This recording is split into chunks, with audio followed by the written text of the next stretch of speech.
Okay, so today we're doing Daniel Craig James Bond movies ranked from best to worst. Keep in mind though that when I talk about the worst Daniel Craig James Bond movie, I'm still talking about a movie that is pretty good. To be honest, I don't think there's a genuinely bad Daniel Craig James Bond movie. But having said that, I do feel I have a somewhat controversial opinion about how these movies rank among each other. And so yeah, let's talk about it. I don't think it will come as a surprise to anyone that my favorite Daniel Craig James Bond movie is Casino Royale. I'm the money. Every penny of it. I don't think I really have to explain this one even, it's not just one of the best James Bond movies. In my personal opinion, it might even be the best James Bond movie, but it's also just one of the best action movies in general. Even if it was a little bit derivative of the Jason Bourne movies, as some people have claimed it was, I've always felt like it was still distinctive enough that they really set their own tone and characterization. I just love the idea of this more gritty Bond who's more of this blunt force weapon. The movie also has a great villain, a great leading lady. Eva Green remains unmatched, I think. And so yeah, just good times all around, I'd say. Moving on to my second favorite Daniel Craig James Bond movie, and this is where it gets interesting, because my second favorite is actually Quantum of Solace. Get in. What? Get in. All right. I know this movie was kind of a disappointment when it released. I remember it having a lot of production issues, and at the time I was kind of underwhelmed by it, especially coming off that high that was Casino Royale. But I've since watched it maybe 4 or 5 times, and it's really started to grow on me, especially in contrast with the newer movies that came after. To be fair, I do think some of the earlier criticisms still stand. Especially with the editing, it still looks like scenes were just dragged through a shredder or something. But what I will say is that on multiple rewatches, it does actually get a little bit more legible, and you kind of realize that in their essence, the scenes were still mostly comprehensible, at least in their overall structure and through line. So in that sense, you do kind of get used to it a little bit. But the main reason I really like this one, especially in contrast with the newer movies, is that it really continues the established gritty tone of the first movie. James Bond is still a brutal badass, and I like the way it ties up everything from Casino Royale without necessarily sacrificing its own story. I think actually the Dominic Green, the villain of this movie, is kind of underrated. I liked his slightly more grounded or more quote-unquote realistic plot. This is the world's most precious resource. We need to control as much of it as we can. The movie also has really great pacing. It's only an hour, 45 minutes, but within that runtime, we get a car chase, we get a foot chase, we get a boat and an airplane chase. It's a very densely packed James Bond movie, which is something that I really enjoy. And on top of that, it also has some great, James Bond moments. But my favorite one being the Opera House sequence, which I think is still amazing. So yeah, that's Quantum of Solace. It still has some issues. It's not a perfect movie by any means, but especially now looking back at the franchise in its entirety, I just can't help but love the energy that it has. The way it still has that grittiness, that special edge that Daniel Craig initially brought to this iteration of James Bond. Moving on to number 3 then, which might be another controversial pick, because for me, that one is Spectre. You're a kite dancing in a hurricane, Mr. Bond. Again, this one was initially met with some disappointment coming after Skyfall, and I agree that it does a lot of things that didn't quite work. The man you're talking to now is Ernst Stavro Blofeld. Most notably, I think the main villain is just kind of weak, and the whole Ernst Blofeld thing, it just didn't work really. I also don't like the way the movie tried to retcon pretty much everything from the past into this new Ernst Blofeld storyline, as if he was sort of the puppet master behind every other villain we got up until this point. It was all me, James. It's always been me, the author of all your pain. Spectre also introduced this internal corruption subplot with the character C, which I don't think was all that interesting either. And no disrespect to the actress, but I think the Madeline romance with James Bond was also somewhat unconvincing. But having said all that, I still have a soft spot for Spectre, and that's in part because I love the way it's just so Halloween coded, if that makes sense.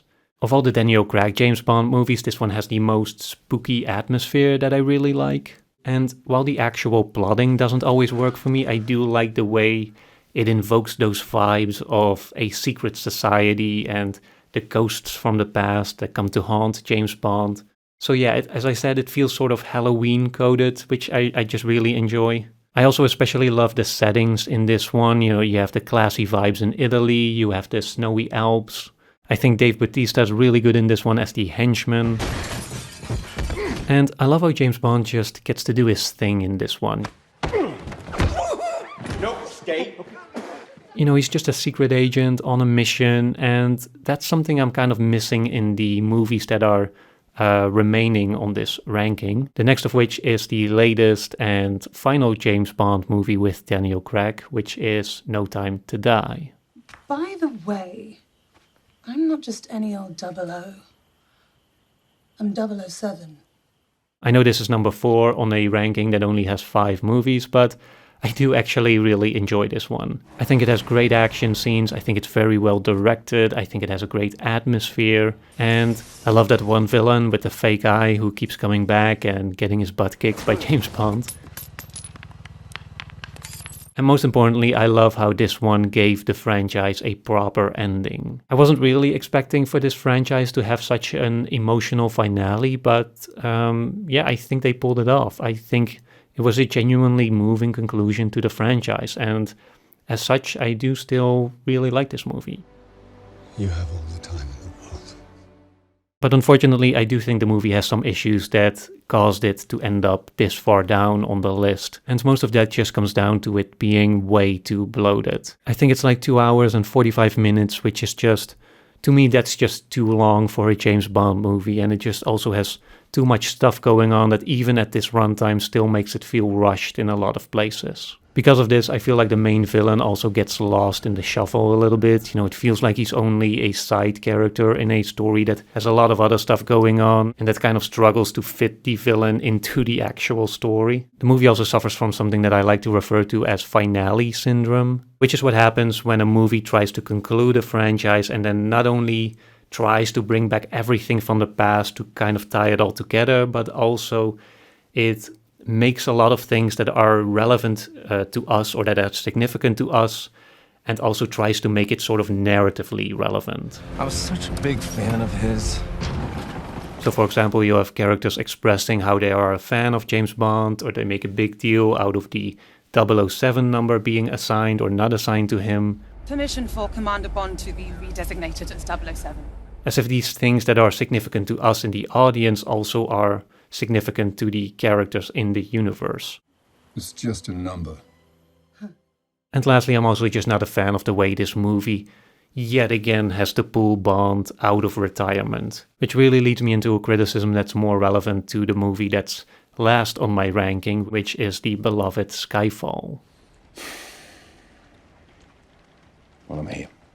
So one more time, just as a reminder, you know, the worst James Bond movie for me is still a pretty good James Bond movie. You know, Skyfall to me is definitely not a bad movie. I think it has great direction, great cinematography in its own right at least. I think the action is very good. I do also like Silva as a character. I think he was very charismatic. He had a great sense of presence and personality. She sent you off to me knowing you're not ready, knowing you would likely die. Mommy was very bad. But whereas I had a soft spot for Spectre in the sense that it did a lot of things that I just happened to enjoy, you know, more as a matter of taste, Skyfall kind of does the opposite for me. For starters, I just never liked the way this movie completely broke with the original tone. We went from this gritty, grounded James Bond to one that's much more stylized, more sanitized, that has clear digital images instead of the gritty film grain. And in this sense, it just felt like an unnecessary reboot in a way that almost felt a little bit disrespectful to the success of the first movie, at least, the first 2 movies even.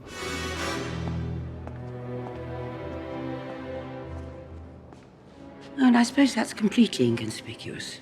I also never liked the way this movie started looking back instead of forward. With Casino Royale and Quantum of Solace, it felt like we were taking Bond into a new direction, but with Skyfall, it felt like we were just suddenly doing throwbacks to the past and getting the old car and the old setup at the end. I look forward to our time together, Miss Moneypenny. Me too. Which was maybe just a sign of the times, the start of that nostalgia baiting that we now see all over the cinematic landscape. But that's just something I never really was a fan of. Similarly, I also was never a fan of the actual plotting with regards to Silva, and the way he was also a kind of a sign of the time, following The Dark Knight most notably, where you have this eccentric villain who then plans his capture and then breaks out as part of the plan. Bond, this isn't an escape, this was years in the planning. He wanted us to capture him, he wanted us to access his computer. It was all planned. My biggest issue with this movie, though, is how we jumped straight from a James Bond that was still new, that was still trying to figure out his place and identity within the agency, to one that's already past retirement. Look, you've been seriously injured. There's no shame in saying you've lost a step. This is the one where James Bond gets shot at the end, and then he has to go through this whole process of recovery, which is not a bad thing in itself, but, it's just not my personal taste, I guess.